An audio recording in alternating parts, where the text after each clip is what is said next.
message concernant la paternité. Et nous allons voir quelles sont les fonctions que devrait avoir un père. Un père dans une famille, un père dans une église locale, un père dans la société. Premièrement, le père est celui qui aime. Un père, c'est celui qui aime. Et l'amour, la nature de l'amour, c'est de donner. La nature de l'amour, c'est de prendre soin. La nature de l'amour, c'est de voir non pas son intérêt, mais l'intérêt de l'autre. Donc, un père est celui qui donne, et celui qui aime, et celui qui veut donner le meilleur pour son fils et pour ses enfants. Donc, premièrement, nous voyons que le père, c'est celui qui aime. On voit ça dans la vie de notre Dieu, Dieu le Père, qui est le Père par excellence. La Bible dit que Dieu a tant aimé le monde qu'il a donné son Fils, Jésus-Christ. Donc, Dieu a premièrement aimé, et cet amour, il l'a manifesté par le fait qu'il a donné. Donc, en aimant, il a directement démontré son amour par des actes concrets. Il a donné son Fils. Et Dieu le Père aujourd'hui prend soin de vous. Dieu le Père aujourd'hui nous donne de quoi nous vêtir, de quoi manger, de quoi il prend soin de notre famille, il prend soin de notre vie, de notre nourriture. Donc, on va dire que le Dieu le Père, c'est un Dieu qui aime. Donc, comme père qui doit assumer sa responsabilité, qui doit assumer son rôle, frères et sœurs, comme première fonction, nous avons vu, un père doit aimer. Deuxièmement, le père est celui qui assure, qui donne l'éducation à son fils. Un père doit prendre soin de l'éducation de son fils. Un père, c'est celui qui veut que son fils ait une bonne éducation. Donc, il ne permet pas que la rue éduque son fils. Il ne permet pas que l'influence extérieure, que l'école éduque son fils. Donc, lui, il prend soin. Il ne donne pas les jouets, seulement des jouets à ses enfants pour que son enfant ne le dérange plus. Non, en donnant les jouets, il prend soin de l'éducation de son fils, de ses enfants. Pourquoi? Parce que qu'est-ce qu'on rencontre aujourd'hui? On rencontre des pères qui sont tellement occupés que pour que les enfants ne les dérangent pas, ils leur donnent des cadeaux, ils leur donnent des jeux vidéo, ils leur donnent des ordinateurs, et tout ça pour que les enfants ne leur dérangent plus. Mes frères et sœurs, le vrai amour se démontre par l'éducation, la bonne éducation que nous donnons aux fils et aux filles, parce qu'ils en ont énormément besoin. Un père, c'est celui qui donne le nom, son nom à son fils.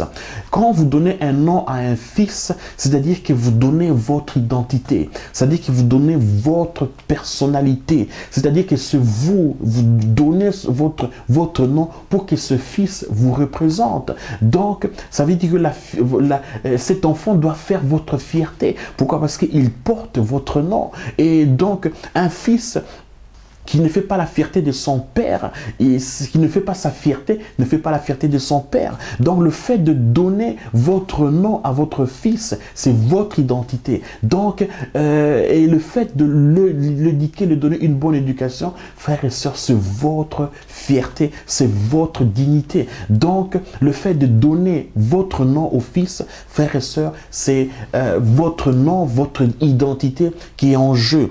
Et nous voyons encore que le père est celui qui assure le destin de son fils. C'est-à-dire qu'il pense, quel sera le destin de mon fils? Que faire pour que mon fils prospère?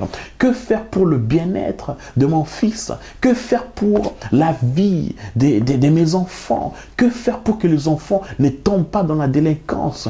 Que faire pour que les enfants ne tombent pas dans une mauvaise influence? Que faire pour que les enfants ne deviennent pas des criminels? Donc, il prend soin d'eux dans la prière. Il prend soin d'eux dans leur avenir. Il fait le tout possible afin que ces enfants aient un bel avenir et un destin qui est beaucoup plus rassurant. Un père est celui qui défend ses enfants. Donc, il défend ses enfants. Il les défend de toute mauvaise influence. Il les défend de toute mauvaise enseignement, de toute mauvaise éducation. Donc, il assure une bonne éducation et il défend les enfants. Pourquoi? Parce qu'avec ce que nous voyons aujourd'hui dans la société, il y a beaucoup de soi-disant de bonnes choses, mais qui ne donnent pas, qui n'assurent pas un bel avenir pour nos enfants. Donc, nous devons protéger nos enfants de toutes mauvaises choses. Nous devons les défendre de toutes mauvaises choses qui peuvent nuire à leur vie et à leur avenir. Un père, c'est celui qui montre un bel exemple. C'est-à-dire qu'il est celui qui aime les enfants. Il leur montre un bel exemple. Pourquoi? Parce que aujourd'hui, quand Jésus dit que je ne fais rien sans pour autant voir ce que le Père fait, Jésus regardait l'exemple du Père. Jésus, il regardait comment le Père agit. Il dit, le Père agit et moi j'agis. Donc, les enfants ont tendance à suivre l'exemple des pères. Donc, comme pères, frères et sœurs, nous devons assurer... nous devons donner un bel exemple. Vous allez remarquer que je vous dis frères et sœurs. Donc, vous allez vous dire peut-être, mais comment, si moi je suis une sœur, comment est-ce que je peux assumer cette responsabilité comme père? Mes frères et sœurs, vous pouvez devenir aussi un père. Pourquoi? Parce que si vous êtes seul avec vos enfants, ça se fait avec les circonstances de la vie, ça se fait que vous éduquez vous-même vos enfants, vous pouvez assurer ce rôle, vous pouvez assumer ce rôle de père, c'est-à-dire éduquer votre enfant et assumer cette paternité. Donc, peu importe, homme ou femme, chacun peut assumer cette responsabilité. Regardez dans la Bible, étudiez comment Dieu prend soin de ses enfants et de cette manière, vous pouvez assumer cette responsabilité. Le Père est celui qui punit son fils. La punition, c'est l'une de choses qui démontrent l'amour. Pourquoi? Parce que la Bible nous enseigne que c'est lui qui aime, c'est lui qui punit, c'est lui qui aime. Donc la punition, c'est le fait, ça montre que j'aime mon fils. C'est-à-dire que je ne veux pas qu'il puisse tomber dans des dérives, qu'il puisse tomber qu'il puisse se perdre. Donc, si je le punis, de cette manière-là, je montre mon amour envers mon fils. Donc, le Père, c'est celui qui punit ses enfants. Et le Père laisse un héritage à ses enfants. Le Père, c'est celui qui laisse un héritage. C'est-à-dire qu'il travaille pour laisser un bon héritage à ses enfants. C'est-à-dire qu'il pense à l'avenir de ses enfants. Il pense à l'avenir des enfants que Dieu lui a donnés. Quand on voit dans le spirituel, pourquoi? Parce que le fait d'être responsable, le fait d'être pasteur ou responsable d'une église, mes frères et sœurs, nous assumons le rôle d'un père. Et comment rapporter ces fonctions dans l'église locale?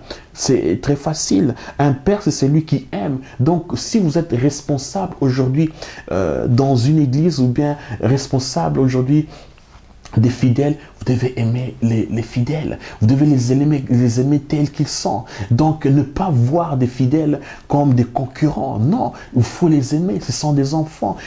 Et ce sont vos enfants que Dieu vous a donnés. Et deuxièmement, assurer leur avenir, leur destin. C'est-à-dire prendre soin d'eux. Faire en sorte qu'ils puissent s'élever. Prendre soin d'eux. Ils ne sont pas vos concurrents. Parce qu'on a remarqué qu'il y a beaucoup de responsables qui ont peur de lever des leaders. Pourquoi? Parce qu'ils ont peur que ceux-là se lèvent et deviennent mieux. Mais mes frères et sœurs, Jésus même dans sa parole a dit que non, ceux qui croiront en moi feront des œuvres encore plus que ce que je fais. Donc Jésus veut que nous faisons plus que ce que lui l'a fait. Donc si vous êtes père, faites en sorte que vos enfants font encore beaucoup plus mieux que vous. Faites en sorte que